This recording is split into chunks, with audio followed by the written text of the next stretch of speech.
Hello and welcome to another episode of It Came From the Page. And today it's my wrap up for week 2 of June on the Range. If you don't know what June on the Range is, it is a entire month dedicated to reading Western fiction created by the always lovely Michael K. Vaughan. And if you've been following my adventures, you would know that I've not been bringing class to this month. I've been bringing, in fact, the very opposite of class to this month, and that is a lot of trashy books.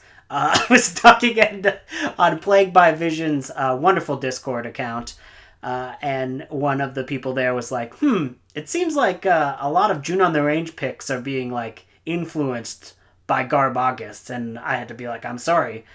Might as well call me Garb Andrew. I will always bring trash to whatever month it is.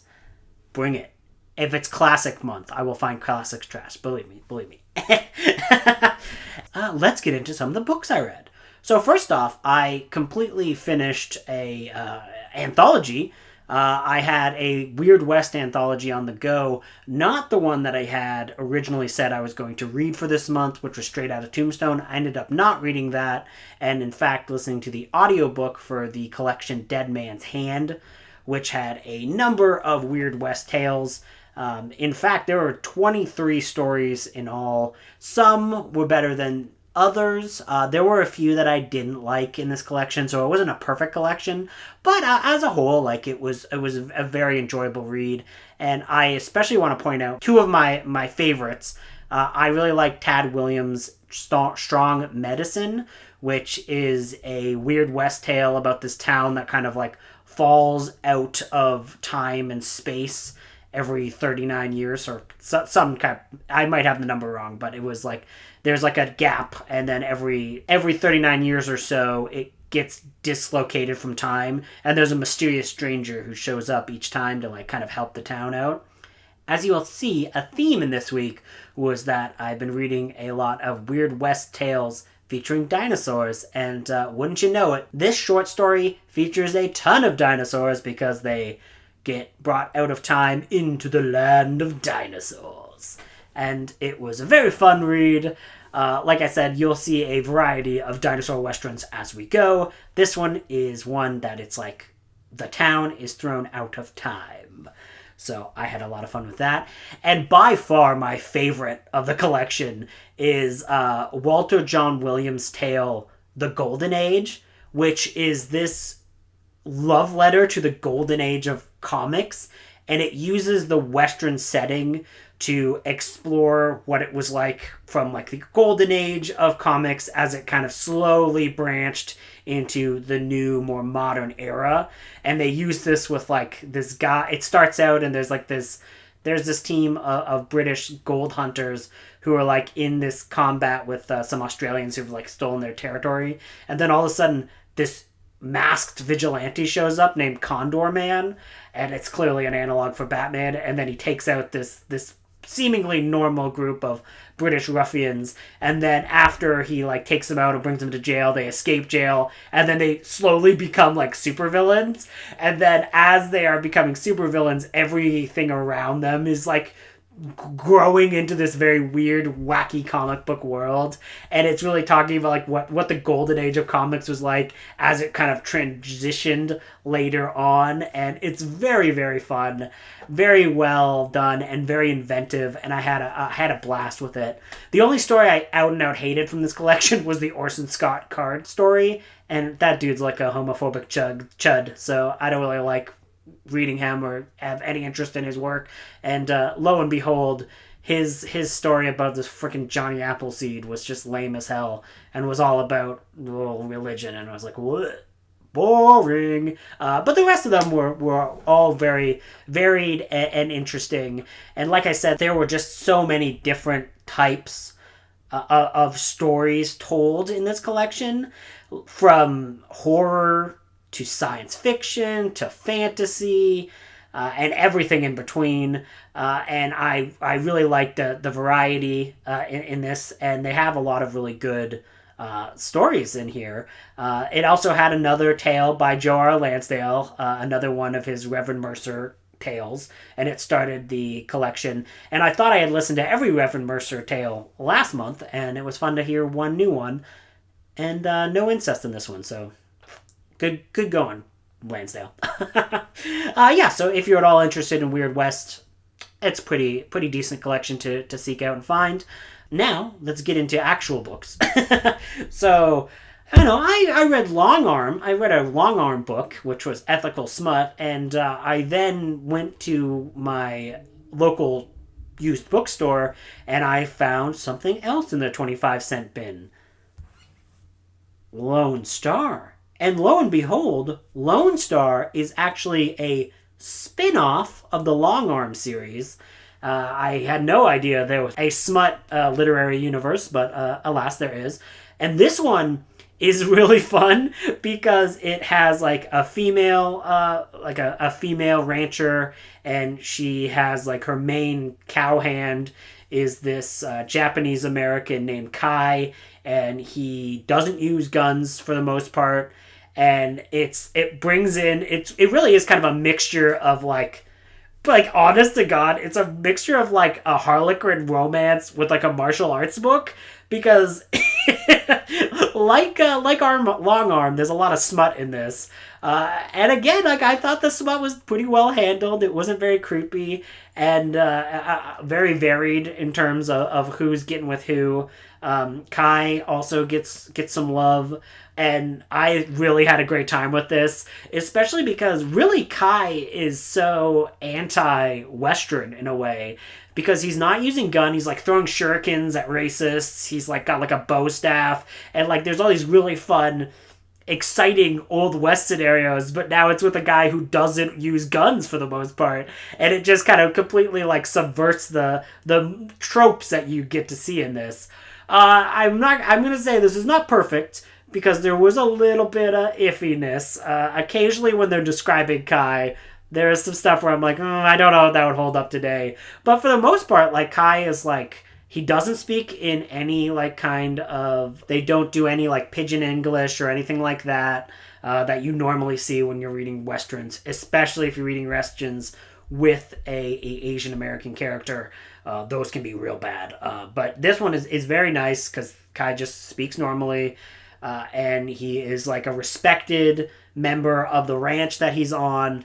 When they are traveling, he has to be like her assistant, but like eventually, as soon as they're on the road, he is like an equal partner to her when they're making any decisions.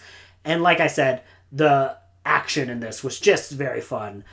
This is a very long series. I have 4 or 5 of these. I'm probably going to save some of these for Garb August, just because they are really fun. And again, they're very trashy, but I had a great time with this.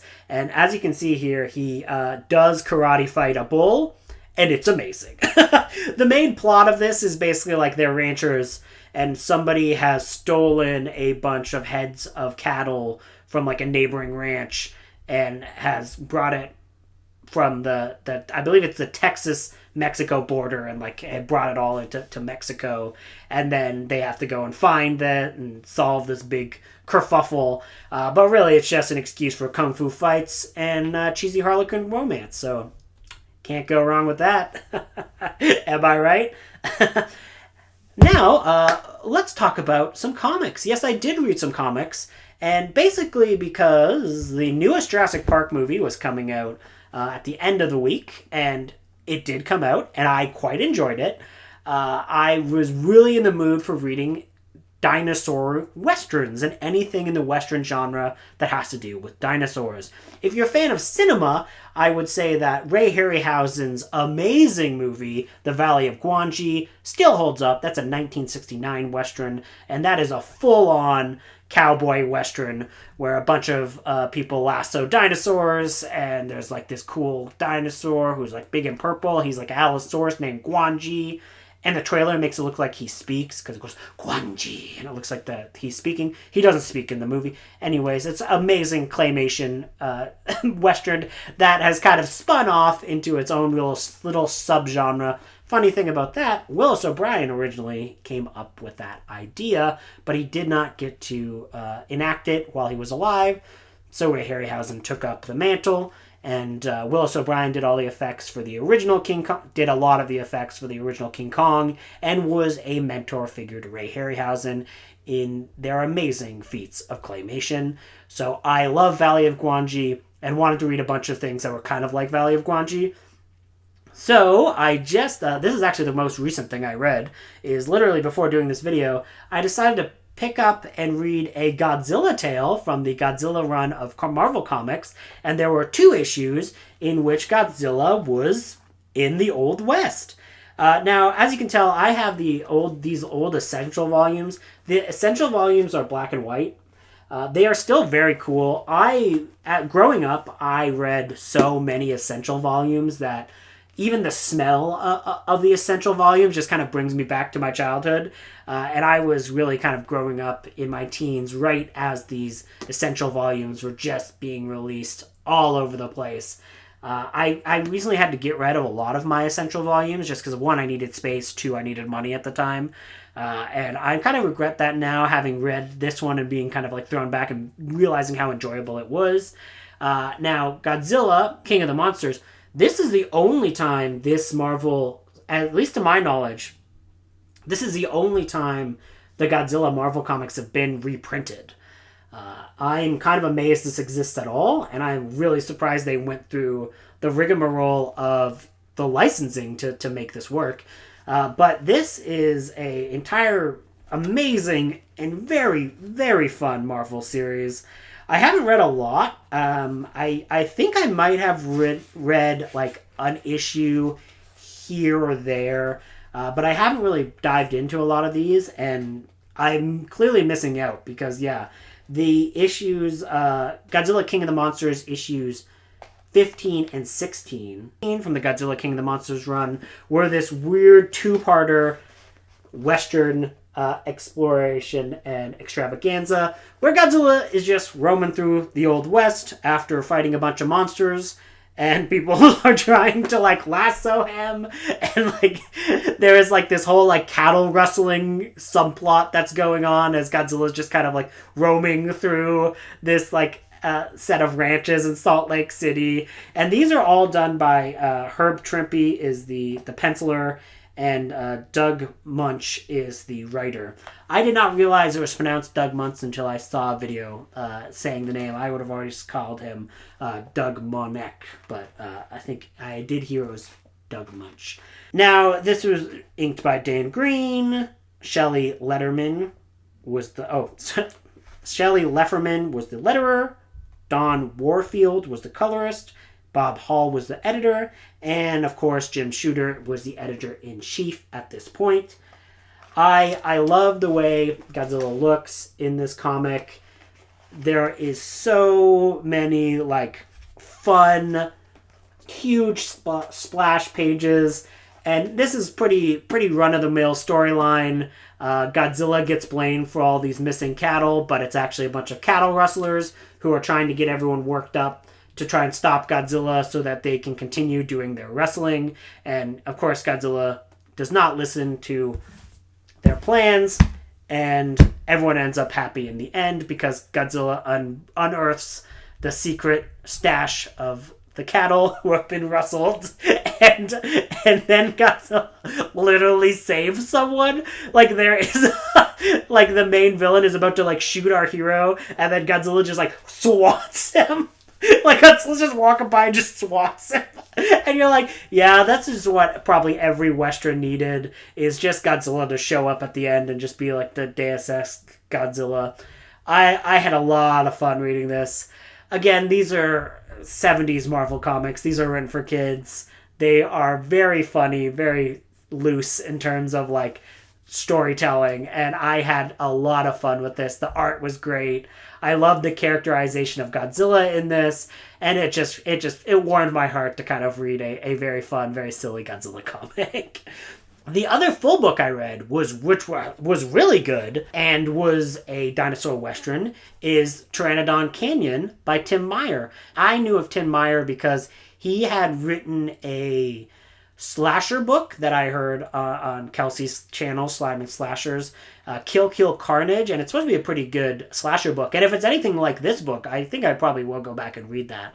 But Pteranodon Canyon is this world, this old, it's an old West tale, and it is a weird West tale, 100%. And unlike a lot of ways that people try to bring dinosaurs into the Old West, whether it's like a secret canyon that people haven't discovered yet, or like they've come from like a different time period, time travel or whatever.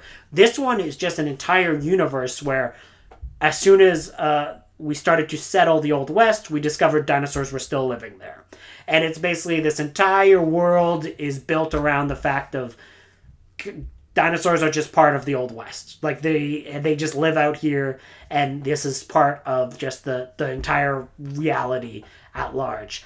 I was going in this just kind of expecting a pretty run-of-the-mill but fun adventure western, and what this ended up being was a bit more than just pulp. The characters are all pretty well drawn and interesting.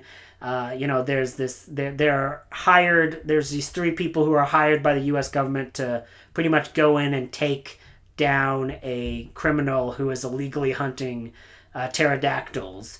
And this particular criminal has caused a lot of havoc for two of these people, and one of the female gunslinger needs money because her father is sick.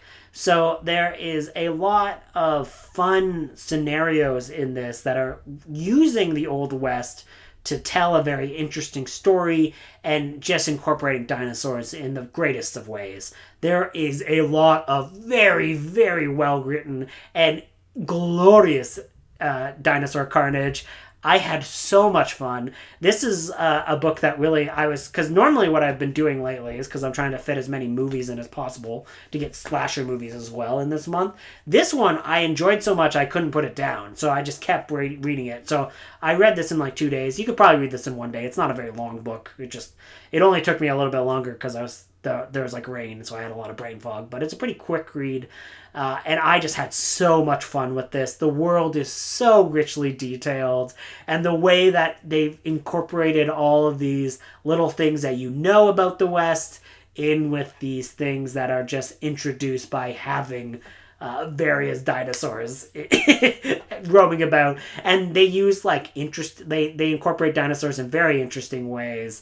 And there's feathered dinosaurs in here, so they have feathers. A lot of these dinosaurs are described with feathers, and they make that scary still. So there is always kind of an argument as to whether or not you need to be factually accurate when you're telling dinosaur stories. I don't think this one is overly factually accurate, but it does describe the raptors with feathers. So I know some people are like, it doesn't have feathers, I don't like it. Well, these ones do.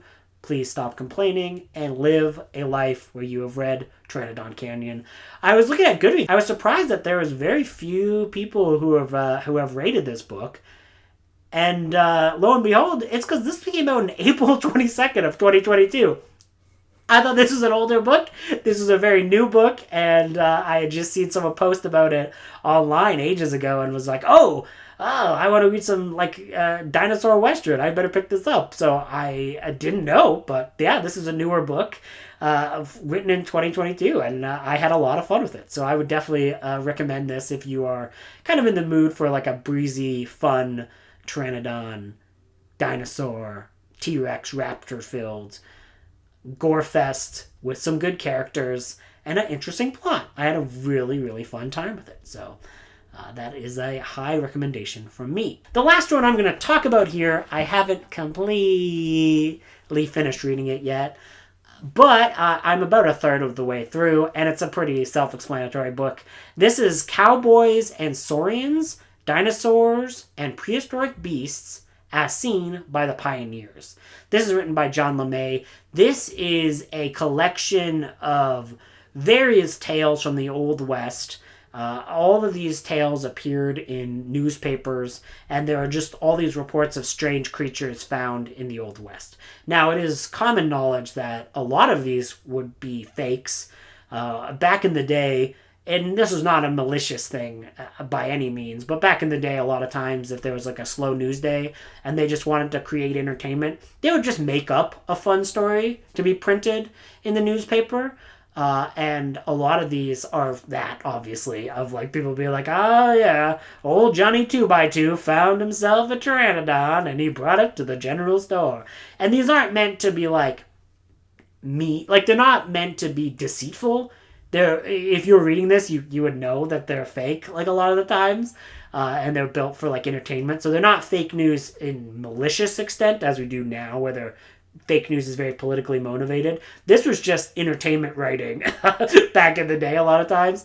And it's funny, this book takes all of these very seriously and kind of tries to like break down like, do any of these people mentioned exist? Are there any other similar tales that exist about these creatures? Are there any legends in the area that would be easily associated with this? So it's very fun to read in terms of just someone taking these stories seriously and also acknowledging fully that a lot of these could be fake or all of them could be fake. It's just somebody who went in and cataloged all of these. And I really like John LeMay as a writer. He writes a lot of nonfiction books that I adore.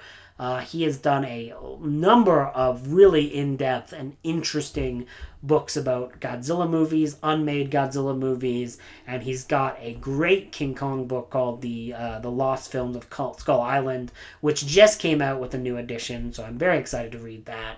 And that was very useful for my King Kong exploration last year. So yeah, those are just some books I've been reading. I would love to know what you guys have been reading for June on the Range. Should I stop reading trash and read a good book? I would have you know, Pteranodon Canyon, I would say is a good book. So, suck it. Have a good day. Bye-bye.